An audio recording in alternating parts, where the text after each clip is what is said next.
ਪਾਠ 5 ਖੇਡ ਖੇਡ ਵਿੱਚ। ਅੱਜ ਸੰਦੀਪ ਦਾ ਜਨਮ ਦਿਨ ਹੈ।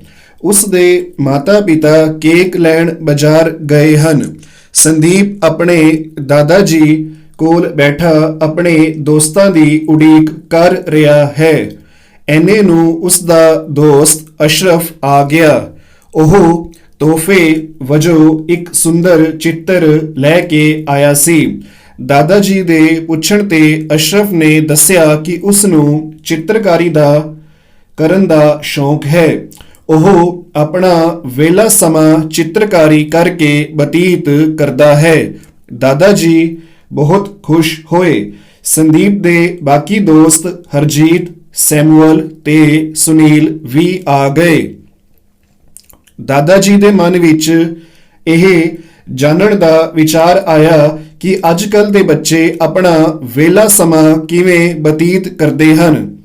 ਦਾਦਾ ਜੀ, ਪਿਆਰੇ ਬੱਚਿਓ, ਅਸ਼ਰਫ ਆਪਣਾ ਵਿਹਲਾ ਸਮਾਂ ਬਹੁਤ ਵਧੀਆ ਢੰਗ ਨਾਲ ਬਿਤਾਉਂਦਾ ਹੈ। ਤੁਸੀਂ ਸਾਰੇ ਵੀ ਦੱਸੋ ਕਿ ਤੁਸੀਂ ਆਪਣੇ ਵਿਹਲੇ ਸਮੇਂ ਵਿੱਚ ਕੀ ਕਰਦੇ ਹੋ। ਸੁਨੀਲ, ਦਾਦਾ ਜੀ, ਮੈਨੂੰ ਫੁੱਲਾਂ ਨਾਲ ਪਿਆਰ ਹੈ। ਮੈਂ ਵਿਹਲੇ ਸਮੇਂ ਵਿੱਚ ਘਰ ਦੀ ਬਗੀਚੀ ਦੀ ਦੇਖਭਾਲ ਕਰਦਾ ਹਾਂ। ਹਰਜੀਤ, ਦਾਦਾ ਜੀ, ਮੈਨੂੰ ਵੀ ਸੰਦੀਪ ਵਾਂਗ ਕਬੱਡੀ ਖੇਡਣ ਦਾ ਸ਼ੌਂਕ ਹੈ। ਦਾਦਾ ਜੀ, ਪੁੱਤਰ, ਕਬੱਡੀ ਖੇਡਣ ਲਈ ਤਾਕਤ ਅਤੇ ਫੁਰਤੀ ਦੇ ਨਾਲ-ਨਾਲ ਲੰਮੇ ਸਾਹ ਦੀ ਲੋੜ ਹੁੰਦੀ ਹੈ। ਇਸ ਲਈ ਤੂੰ ਕਸਰਤ ਦੇ ਨਾਲ-ਨਾਲ ਯੋਗ ਕਿਰਿਆਵਾਂ ਵੀ ਕਰਿਆ ਕਰ, ਖਾਸ ਕਰਕੇ ਪ੍ਰਾਣਾਯਾਮ।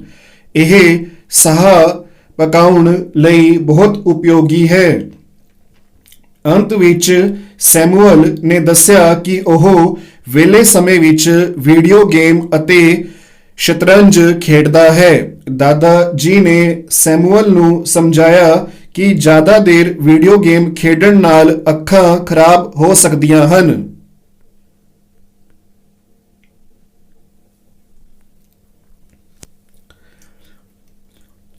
ਬੱਚਿਆਂ ਨੇ ਦਾਦਾ ਜੀ ਤੋਂ ਉਹਨਾਂ ਦੇ ਬਚਪਨ ਬਾਰੇ ਪੁੱਛਿਆ ਤਾਂ ਉਹਨਾਂ ਨੇ ਦੱਸਿਆ, ਸਾਡੇ ਬਚਪਨ ਵਿੱਚ ਤੁਹਾਡੇ ਵਾਂਗ ਟੈਲੀਵਿਜ਼ਨ ਜਾਂ ਵੀਡੀਓ ਗੇਮ ਨਹੀਂ ਹੁੰਦੀ ਸੀ।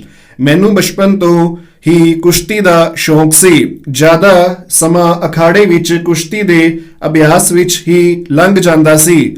ਪਹਿਲਾਂ ਕੁਸ਼ਤੀਆਂ ਅੱਜ-ਕੱਲ੍ਹ ਦੀ ਤਰ੍ਹਾਂ ਗੱਦੇ ਉੱਪਰ ਨਹੀਂ ਲੜੀਆਂ ਜਾਂਦੀਆਂ ਸਨ, ਸਗੋਂ ਮਿੱਟੀ ਨੂੰ ਪੋਲੀ ਕਰਕੇ ਉਸ ਉੱਪਰ ਮੁਕਾਬਲੇ ਕਰਵਾਏ ਜਾਂਦੇ ਸਨ। ਹਾਂ, ਕਈ ਵਾਰ ਪਿੰਡ ਬਾਜੀਗਰ ਆ ਜਾਂਦੇ ਸਨ। ਉਹਨਾਂ ਦੀ ਬਾਜੀ ਦੇਖ ਕੇ ਮਨੋਰੰਜਨ ਹੋ ਜਾਂਦਾ ਸੀ। ਅਸ਼ਰਫ ਬੋਲਿਆ, ਮੈਂ ਤਾਂ ਕਦੇ ਬਾਜੀ ਦੇਖੀ ਨਹੀਂ। ਇਹ ਕਿਸ ਤਰ੍ਹਾਂ ਦੀ ਹੁੰਦੀ ਹੈ। ਦਾਦਾ ਜੀ ਨੇ ਦੱਸਿਆ, ਹਾਂ, ਅੱਜ-ਕੱਲ੍ਹ ਤਾਂ ਬਾਜੀ ਸ਼ਾਇਦ ਕਿਤੇ ਹੀ ਦੇਖਣ ਨੂੰ ਮਿਲੇ। ਜਿਹੜੇ ਪਿੰਡ ਬਾਜੀ ਪੈਣੀ ਹੁੰਦੀ ਸੀ, ਕਈ ਦਿਨ ਪਹਿਲਾਂ ਇਸ ਦਾ ਹੋਕਾ ਦਵਾ ਦਿੱਤਾ ਜਾਂਦਾ ਸੀ। ਨਿਸ਼ਚਿਤ ਕੀਤੇ ਦਿਨ ਨੂੰ ਬਾਜੀਗਰ ਆਪਣੇ ਕਰਤੱਵ ਦਿਖਾਉਂਦੇ ਸਨ, ਜਿਨ੍ਹਾਂ ਨੂੰ ਬਾਜੀ ਕਿਹਾ ਜਾਂਦਾ ਸੀ। ਇਸ ਨੂੰ ਦੇਖਣ ਲਈ ਆਲੇ-ਦੁਆਲੇ ਦੇ ਪਿੰਡਾਂ ਦੇ ਲੋਕ ਬਹੁਤ ਵੱਡੀ ਗਿਣਤੀ ਵਿੱਚ ਇਕੱਠੇ ਹੁੰਦੇ ਸਨ। ਸੰਦੀਪ ਨੇ ਉਤਸੁਕਤਾ ਨਾਲ ਪੁੱਛਿਆ, ਦਾਦਾ ਜੀ, ਪਰ ਬਾਜੀਗਰ ਕਰਦੇ ਕੀ ਸਨ।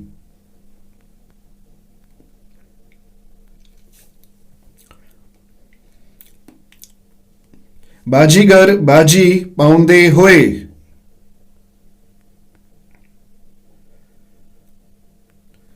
ਦਾਦਾ ਜੀ ਬੋਲੇ, ਰੱਸੀ ਉੱਪਰ ਤੁਰਨਾ, ਲੰਬੀ ਛਾਲ, ਛੜੱਪਾ, ਉੱਚੀ ਛਾਲ, ਪਟਰੀ ਦੀ ਛਾਲ, ਮੋਢਿਆਂ ਦੇ ਉੱਪਰ ਪੈਰ ਰੱਖ ਕੇ ਇੱਕ ਵਿਅਕਤੀ ਦੇ ਉੱਪਰ ਦੂਜਾ ਅਤੇ ਫਿਰ ਤੀਜਾ, ਇਸ ਤਰ੍ਹਾਂ ਲਈ ਵਿਅਕਤੀਆਂ ਦਾ ਖੜੇ ਹੋਣਾ, ਬਲਦੀ ਅੱਗ ਦੀਆਂ ਲਪਟਾਂ ਉੱਪਰੋਂ ਛਾਲ ਮਾਰਨਾ, ਲੋਹੇ ਦੇ ਇੱਕ ਕੜੇ ਵਿੱਚੋਂ ਕਈ ਵਿਅਕਤੀਆਂ ਦਾ ਨਿਕਲਣਾ ਅਤੇ ਹੋਰ ਬਹੁਤ ਸਾਰੇ ਕਰਤੱਵ ਦਿਖਾਉਂਦੇ ਸਨ। ਲੋਕ ਉਹਨਾਂ ਨੂੰ ਇਸ ਬਦਲੇ ਅਨਾਜ, ਕੱਪੜੇ ਅਤੇ ਪੈਸੇ ਆਦਿ ਦਿੰਦੇ ਸਨ। ਇਹ ਸੁਣਦਿਆਂ ਹੀ ਸੁਨੀਲ ਬੋਲਿਆ, ਪਰ ਲੰਬੀ ਛਾਲ ਅਤੇ ਉੱਚੀ ਛਾਲ ਦੇ ਮੁਕਾਬਲੇ ਤਾਂ ਸਾਡੇ ਸਕੂਲ ਵਿੱਚ ਵੀ ਹੁੰਦੇ ਹਨ।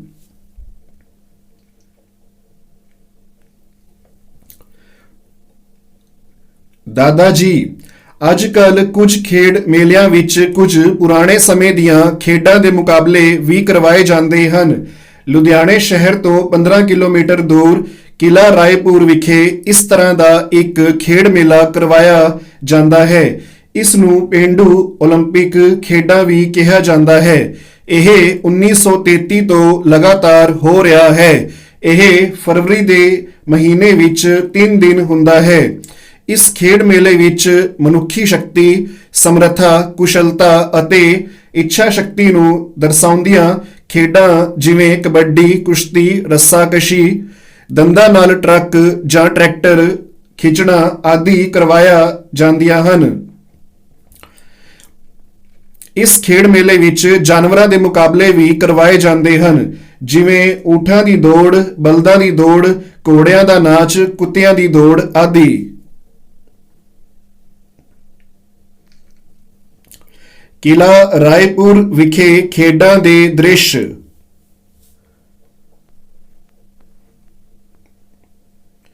ਕੀ ਤੁਹਾਡੇ ਪਿੰਡ ਜਾਂ ਸ਼ਹਿਰ ਵਿੱਚ ਵੀ ਇਸ ਤਰ੍ਹਾਂ ਦਾ ਖੇਡ ਮੇਲਾ ਜਾਂ ਟੂਰਨਾਮੈਂਟ ਹੁੰਦਾ ਹੈ?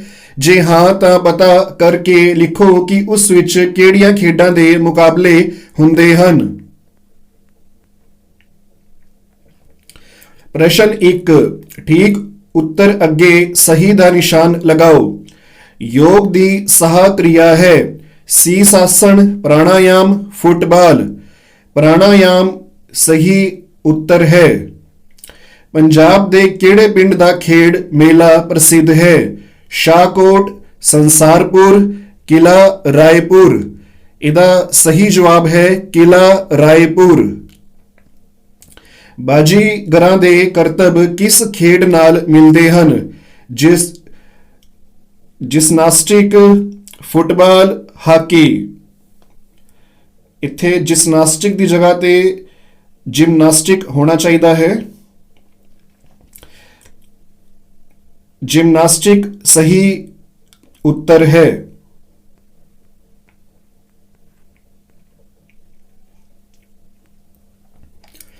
ਅੱਜ ਕੱਲ ਬਹੁਤ ਸਾਰੇ ਖੇਡ ਮੈਦਾਨਾਂ ਵਿੱਚ ਪਲਾਸਟਿਕ ਦੇ ਘਾਹ ਦੀ ਪਰਤ ਵਿਛਾ ਦਿੱਤੀ ਜਾਂਦੀ ਹੈ, ਜਿਸ ਨੂੰ ਐਸਟਰੋਟ ਰਫ ਕਹਿੰਦੇ ਹਨ। ਸਮੇਂ ਦੇ ਨਾਲ ਖੇਡਾਂ ਦੇ ਸਰੂਪ, ਉਹਨਾਂ ਦੇ ਨਿਯਮ ਅਤੇ ਖੇਡਣ ਲਈ ਵਰਤੇ ਜਾਂਦੇ ਸਮਾਨ ਵਿੱਚ ਵੀ ਬਹੁਤ ਬਦਲਾਅ ਆਏ ਹਨ। ਪੁਰਾਣੇ ਸਮਿਆਂ ਵਿੱਚ ਮਨੁੱਖ ਦੂਜੇ ਮਨੁੱਖਾਂ ਜਾਂ ਜੰਤੂਆਂ ਤੋਂ ਆਪਣੀ ਰੱਖਿਆ ਜਾਂ ਉਹਨਾਂ ਤੇ ਹਮਲਾ ਕਰਨ ਲਈ ਜੋ ਤਰੀਕੇ ਅਪਣਾਉਂਦਾ ਸੀ, ਉਹ ਬਾਅਦ ਵਿੱਚ ਮਨੋਰੰਜਨ ਜਾਂ ਸਰੀਰਕ ਤੰਦਰੁਸਤੀ ਲਈ ਖੇਡਾਂ ਵਜੋਂ ਵਿਕਸਿਤ ਹੋ ਗਏ। ਤੁਸੀਂ ਕਈ ਸਮਾਰੋਹਾਂ ਜਾਂ ਨਗਰ ਕੀਰਤਨਾਂ ਸਮੇਂ ਗੱਤਕਾ ਦੇਖਿਆ ਹੋਵੇਗਾ। ਇਹ ਵੀ ਕਿਸੇ ਸਮੇਂ ਆਪਣੀ ਰੱਖਿਆ ਜਾਂ ਬਚਾਅ ਦਾ ਸਾਧਨ ਸੀ। ਗੱਤਕਾ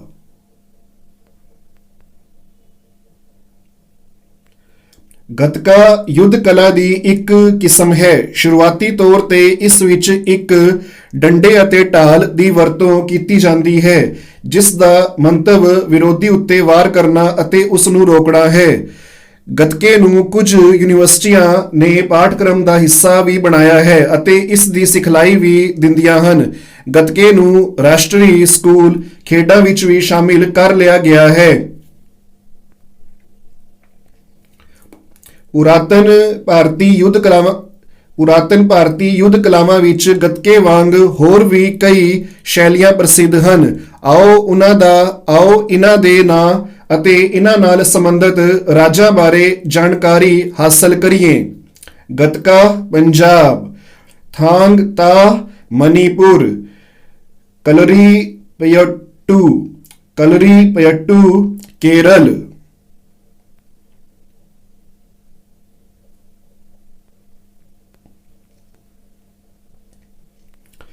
ਇਸੇ ਪ੍ਰਕਾਰ ਕੁਝ ਵਿਦੇਸ਼ੀ ਖੇਡਾਂ ਵੀ ਬਹੁਤ ਪ੍ਰਚਲਿਤ ਹਨ, ਜੋ ਕਿ ਮਨੋਰੰਜਨ ਦੇ ਨਾਲ-ਨਾਲ ਸਵੈ ਰੱਖਿਆ ਦੇ ਪੱਖ ਤੋਂ ਵੀ ਬਹੁਤ ਲਾਹੇਵੰਦ ਹਨ।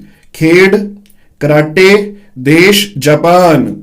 ਖੇਡ ਤਾਈਕਵਾਂਡੋ, ਦੇਸ਼ ਕੋਰੀਆ। ਪੁਲਿਸ ਜਾਂ ਫੌਜ ਵਿੱਚ ਭਰਤੀ ਸਮੇਂ ਕੱਦ ਅਤੇ ਛਾਤੀ ਮਾਪੇ ਜਾਂਦੇ ਹਨ। ਖੇਡਾਂ ਸਰੀਰ ਦੇ ਇਸ ਤਰ੍ਹਾਂ ਵਾਧੇ ਵਿੱਚ ਸਾਡੀ ਮਦਦ ਕਰਦੀਆਂ ਹਨ। ਇਸ ਤਰ੍ਹਾਂ ਖੇਡਾਂ ਮਨੋਰੰਜਨ ਦਾ ਸਾਧਨ ਤਾਂ ਹਨ ਹੀ, ਪਰ ਇਹਨਾਂ ਨਾਲ ਸਾਡਾ ਸਰੀਰਕ ਵਿਕਾਸ ਵੀ ਹੁੰਦਾ ਹੈ। ਖੇਡਾਂ ਮਾਨਸਿਕ ਤੌਰ ਤੇ ਤੰਦਰੁਸਤ ਵੀ ਰੱਖਦੀਆਂ ਹਨ। ਯਾਦ ਰੱਖਣ ਯੋਗ ਗੱਲਾਂ। ਕਿਲਾ ਰਾਏਪੁਰ ਦੇ ਖੇਡ ਮੇਲੇ ਨੂੰ ਪੇਂਡੂ ਓਲੰਪਿਕ ਖੇਡਾਂ ਦੇ ਨਾਂ ਨਾਲ ਜਾਣਿਆ ਜਾਂਦਾ ਹੈ। ਗੱਤਕਾ ਯੁੱਧ ਕਲਾ ਦੀ ਇੱਕ ਕਿਸਮ ਹੈ। ਖੇਡ ਮੈਦਾਨਾਂ ਵਿੱਚ ਵਿਛੀ ਪਲਾਸਟਿਕ ਦੇ ਘਾਹ ਦੀ ਪਰਤ ਨੂੰ ਐਸਟ ਰੋਟ ਰਫ ਕਹਿੰਦੇ ਹਨ। ਪ੍ਰਾਣਾਯਾਮ ਯੋਗ ਦੀਆਂ ਸਾਹ ਕਿਰਿਆਵਾਂ ਹਨ। ਪ੍ਰਸ਼ਨ 5 ਖਾਲੀ ਥਾਵਾਂ ਭਰੋ। ਜ਼ਿਆਦਾ ਵੀਡੀਓ ਗੇਮ ਖੇਡਣ ਨਾਲ ਅੱਖਾਂ ਕਮਜ਼ੋਰ ਹੋ ਜਾਂਦੀਆਂ ਹਨ। ਇਹਦਾ ਸਹੀ ਜਵਾਬ ਹੈ ਅੱਖਾਂ। ਡੈਸ਼ ਮੈਦਾਨਾਂ ਵਿੱਚ ਪਲਾਸਟਿਕ ਦੇ ਘਾਹ ਦੀ ਪਰਤ ਵਿਛੀ ਹੁੰਦੀ ਹੈ। ਹਾਕੀ। ਡੈਸ਼ ਆਪਣੀ ਰੱਖਿਆ ਕਰਨ ਲਈ ਸਿੱਖਿਆ ਜਾਂਦਾ ਹੈ। ਗੱਤਕਾ। ਖੇਡਣ ਨਾਲ ਸਾਡਾ ਸਰੀਰਕ ਤੇ ਮਾਨਸਿਕ ਵਿਕਾਸ ਹੁੰਦਾ ਹੈ। ਪੁਲਿਸ ਜਾਂ ਫੌਜ ਦੀ ਭਰਤੀ ਵੇਲੇ ਕੱਦ ਅਤੇ ਛਾਤੀ ਜ਼ਰੂਰ ਨਾਪੀ ਜਾਂਦੀ ਹੈ।